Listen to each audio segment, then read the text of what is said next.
Isang araw nang paakyat na sila sa Mount of Olives, pinapansin sa kanya ng mga disciples ang mga gusali sa temple grounds na kanilang hinahangaan. Sa pagkakataong iyon, binitiwan ni Jesus ang propesiya na sukdulang mawawasak ang mga gusaling iyon. Nang sumapit na sila sa Mount of Olives, lumapit sina Peter, James, John at Andrew kay Jesus upang magtanong, "Kailan ito mangyayari at ano ang signs ng iyong pagbabalik at ang wakas ng panahon?" Ang two-part answer ng Lord ay binubuo ng A. The beginning and end signs of the Jewish age at ang pagwasak ng templo, at B. Ang end signs ng church age at ang pagbabalik ni Kristo. Ang sabi ng Lord sa Matthew 24:4-14 ay, "Mag-ingat kayo na huwag malinlang, sapagkat marami ang darating sa ngalan ko at sasabihing sila ang Kristo, at marami ang malilinlang. Makaririnig kayo ng mga digmaan at mga revolusyon, subalit huwag kayong mabahala. Kailangang mangyari ang mga ito. Maglalabanan ang bansa laban sa bansa at kaharian laban sa kaharian. Magkakaroon ng lindol, tagutom at salot sa maraming lugar. Lahat ng ito ay tulad sa simula ng hirap sa panganganak. Kayo ay pahihirapan at papatayin. Kapupuotan kayo ng lahat ng bansa dahil sa akin. Sa panahong iyon, marami ang tatalikod sa pananampalataya at makararanas ng pagtataksil at pagkamuhi. Maraming mga huwad na propeta ang magsusulputan at manlilinlang ng maraming tao. Dahil sa pagdami ng kabugtutan, ang pagmamahal ng karamihan ay manlalamig, subalit ang magiging matatag hanggang wakas ay maliligtas. Ang gospel of the kingdom na ito ay ibubunyag sa buong mundo bilang patotoo sa lahat ng bansa. And then the end will come. Ang Pentecost ay isang pilgrim festival ng mga Hudyo na ipinagdiriwang 50 days after Passover upang alalahanin ang pagbibigay ng batas ng Diyos sa Mount Sinai. Nakatala ang unang outpouring ng Holy Spirit sa Acts 2:1-12. Noong araw na iyon ng Pentecost, nakatala sa Acts 2:5, 2:41 at 4:4a na maraming mga Hudyong may takot sa Diyos ang nasa Jerusalem na nagmula sa bawat nasyon sa ilalim ng langit. B. Na 3,000 ang nadagdag sa bilang ng church ng araw na iyon. At C. Na 5,000 men na nakinig sa preaching ni Peter ang naniwala. Ito ay simula pa lamang ng paghihirang ng banal na Espiritu among God-fearing Jews na maghahatid ng gospel pagbalik sa kanilang native land.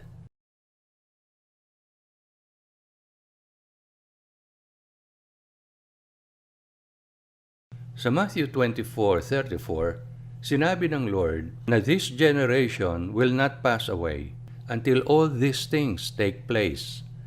Ibig sabihin, may mga kasamahan sila at that time na makakasaksi ng pagkawasak ng templo at end of the age. Ito ang tinanim sa isip ng mga disciples na hudyat ng kaganapan ng pagkawasak ng templo at end of the age. Subalit, ang sinasabi rito ng Lord ay ang end of the Jewish age, ang end of the world as they know it, hindi ang simula ng paghahari ng Mesaya physically sa mundo. Taong AD 66, nagrevolt ang mga Hudyo against Rome. Matapos paligiran ng hukbong Romano ang Jerusalem, ang mga pangyayari sa sumunod na 2 taon ay nagtapos sa pagkawasak ng syudad, pati na ang templo. Ang rebelyong ito ang nagdala sa Jerusalem kay Titus na naging commander ng hukbong Romano. Nang panahong iyon, nagsimula ang idea ng pagsamba sa Emperor ng Roma bilang Diyos. Walang duda na sa nawasak na templo, binunyag ni Titus na siya ay Diyos. Siya ay naging emperor ng taong AD 79. Hindi naglaon at naging batas sa buong Roman Empire ang pagsamba sa Emperor ng Rome bilang Diyos. Sa makatuwid, natupad na ang propesiya na ang Gospel of the Kingdom will be preached in the whole world noong Pentecost after the resurrection of Christ. At ang sagot sa tanong kung kailan mawawasak ang templo at ang wakas ng Jewish Age ay AD 70 sa kamay ni Titus.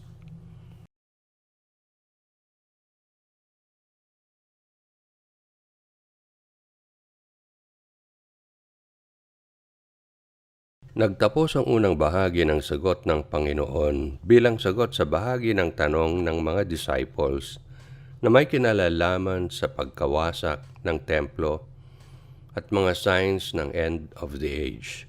Ang sinabi ng Panginoon sa susunod na verse ay ito: "Kapag nakita ninyo ang kaganapan ng abomination of desolation na binanggit ni Propetang Daniel, kasunod nito ay great tribulation na hindi pa nasaksihan mula simula ng mundo hanggang ngayon at hindi na mauulit pa." Ito ay nagkaroon ng katuparan noong 70 AD nang wasakin ni Titus ang Jerusalem at ito ang naging wakas ng Jewish Age. Lilipas ang kulang-kulang na 2,000 taon bago ulit maging isang bayan ang Israel. Sa pagpapatuloy ng pagsagot ng Lord, ang kanyang mga naging pahayag ay may kinalalaman sa kanyang second coming. Ang mga ito ay nakapaloob sa Matthew 24:23-31, kung saan ang mga sumusunod ay pinahihiwatig. 1. Maraming huwad na Kristo at bulaang propeta ang susulpot at magpe-perform ng mga kababalaghan at milagro upang ma-deceive maski na ang elect kung posible. 2. Pagkatapos ng tribulation ng mga araw na iyon, ang araw ay magdidilim, ang buwan ay hindi magbibigay ng kanyang liwanag, at ang mga bituin ay malalaglag mula sa kalangitan, at ang mga kapangyarihan ng kalangitan ay mayayanig. 3. Sa sandaling iyon, ang sign ng anak ng tao ay lilitaw sa langit, at lahat ng bansa ay magluluksa. 4. Makikita nila ang anak ng tao na bumababa mula sa alapaap ng kalangitan, puno ng kapangyarihan at kaluwalhatian. At tatawagin niya ang mga anghel na bubuga ng malakas na tawag ng trompeta, at titipunin nila ang mga hinirang mula sa lahat ng sulok ng daigdig. Ito ang mga signs ng end of the church age at ng pagbabalik ni Kristo. Ang gagawing pagtipon ng mga hinirang mula sa lahat ng sulok ng daigdig ay ang end of the church age, na susundan ng second coming of the Lord. Ang gathering ng mga Jews during that day of Pentecost after the Lord ascended to heaven, and when the outpouring of the Holy Spirit occurred, was the day the church was born. Ang gathering ng mga hinirang just before the Lord comes again ay ang end of the church age. Ito ang ibig sabihin ng iglesia, ang gathering, ang assembling, and being called out from the world to be with the Lord in spirit and truth. Ang pagdami ng mga false messiah at false prophets at iba't ibang klase ng tribulation ay hindi na bagong kaganapan, kaya hindi na masyadong binibigyang pansin ng mga end-time watchers. Instead, ang kanilang focus ay ang number 2. Ang araw ay magdidilim, ang buwan ay hindi magbibigay ng kanyang liwanag, at ang mga bituin ay malalaglag mula sa kalangitan, at ang mga kapangyarihan ng kalangitan ay mayayanig.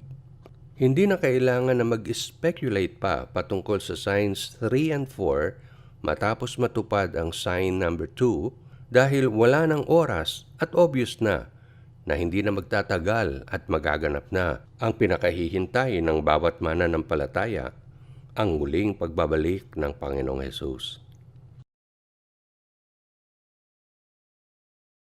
Sa kanyang ikalawang liham, sinabi ni Paul kay Timothy na magiging mapanganib ang mga huling araw. Ang mga tao ay magiging mga makasarili, sakim, palalo, walang modo, suwail sa magulang, ingrato, bastos, hindi natural ang pagmamahalan, taksil, mapagbintang, walang pagpipigil, mabangis, galit sa mga makadiyos, makamundo, kasama sa mga relihiyong walang saysay. Ang ganitong klase ng pamumuhay ang magpapaalala sa atin ng panahon ni Noah nang sabihin ng Lord na wala nang inisip ang mga tao sa mundo kundi patuloy na kasamaan lamang. Ang sinasabi ni Paul kay Timothy ay papunta sa kalagayan ng Genesis 6:5 ang mga huling araw. Sa kanya namang liham sa mga taga-Roma, ipinaliwanag ni Apostol Pablo kung paano humahantong sa sukdulang kasamaan ang mga tao. Kapag ayaw papigil at makinig sa katotohanan ng tao, bagkus ay inaaprubahan pa niya ang kasalanan at hinahadlangan ang paggabay ng katotohanan, pinababayaan sila ng Diyos sa mga pagnanasa ng kanilang mga puso sa karumihan, sa kawalanghiyaan ng kanilang mga sariling katawan, sapagkat pinagpapalit nila ang katotohanan tungkol sa Diyos sa kasinungalingan at sinasamba at pinaglilingkuran nila ang nilikha kaysa sa lumikha. Sa kadahilanang ito, pinapabayaan sila ng Diyos sa kanilang mga karumal-dumal na naisin. Ipagpapalit ng kanilang mga kababaihan ang pakikipagrelasyon sa hindi ayon sa kalikasan, at gayon din ang mga kalalakihan na bumibigay sa kahiyahiyang pagkikipagrelasyon sa kapwa lalaki. Tanggap nila ang kalakip na parusa ng kanilang kamalian. At sapagkat hindi nila tinatanggap na karapat-dapat kilalanin ng Diyos, hinahayaan sila ng Diyos sa kanilang sirang pag-iisip. Napupuno ang kanilang ulo ng lahat ng uri ng karimlan. Kahit alam nila ang matuwid na kautusan ng Diyos, hindi lamang nila ito sinusuway, bagkus ay naglalaan pa sila ng pagsang-ayon sa mga nakakasuklam na gawain. Ang kalagayang ito ay mapagmamasdan sa lipunan ng panahon ni Lot sa Sodom at Gomora. Winasak ng galit ng Diyos ang dalawang syudad na ito sa pamamagitan ng apoy at brimstone. Ang gagawing pag-gather ng mga anghel sa mga buhay na mananampalataya sa araw ng pagbabalik ni Kristo ay popularly known as rapture. Ang ibig sabihin ng salitang ginamit dito ay pagdagit o snatch away. Mayroong at least 4 na bahagi ng scripture ang tumutukoy sa event na ito. Una, 1 Thessalonians 4:15-17. Ayon mismo sa salita ng Lord, tayong mga buhay pa na naiwan habang hindi pa bumabalik ang Lord, ay siguradong hindi mauuna sa mga natulog na. Ang Lord mismo ay bababa mula sa langit, kasabay ang malakas na utos, kasama ang boses ng archangel at ang tawag ng trompeta ng Diyos. At ang mga patay kay Kristo ang mauunang umangat. Pagkatapos ay tayo namang buhay pa at naiwan, ay titipunin pataas upang makasama silang nasa kalapaap na, upang katagpuin ang Lord sa himpapawid. Kaya nga, makakasama natin ang Lord magpakailan paman. Ikalawa, Matthew 24:31. Makikita nila ang anak ng tao na bumababa mula sa alapaap ng kalangitan, puno ng kapangyarihan at kalwalhatian. At tatawagin niya ang mga anghel, nabubuga ng malakas na tawag ng trompeta, at titipunin nila ang mga hinirang mula sa lahat ng sulok ng daigdig. Ikatlo, 1 Corinthians 15:51-53. Sasabihin ko sa inyo ang isang hiwaga. Lahat tayo ay hindi matutulog, subalit lahat tayo ay mababago sa isang kisap mata, sa huling trumpeta, sapagkat ang trumpeta ay tutunog. Ang mga patay ay ibabangon na walang pagkabulok, at tayo ay babaguhin. Dahil ang nabubulok ay dapat damitan ng di nabubulok, at ang mortal ng di namamatay. Ika-4, 1 John 3:2. Mga minamahal na kaibigan, ngayong tayo ay mga anak ng Diyos, at kung ano tayo magiging katulad ay hindi pa pinaalam. Subalit alam natin na kapag dumating na siya, tayo ay magiging katulad niya, sapagkat makikita natin siya sa kanyang katunayan. Ayon sa mga talatang ito, pagbalik ni Kristo, ang mga natutulog kay Kristo ay ibabangon at sa isang kisap mata ang katawan nilang nabubulok ay ibabangon na hindi nabubulok. Igagather ng anghel sa sandaling iyon ang mga buhay na mananampalataya mula sa lahat ng sulok ng daigdig at sila ay dadalhin pataas upang makipagkita sa Panginoon sa alapaap, at sila sa isang kisap mata ay mababago mula sa pagiging mortal sa pagiging immortal.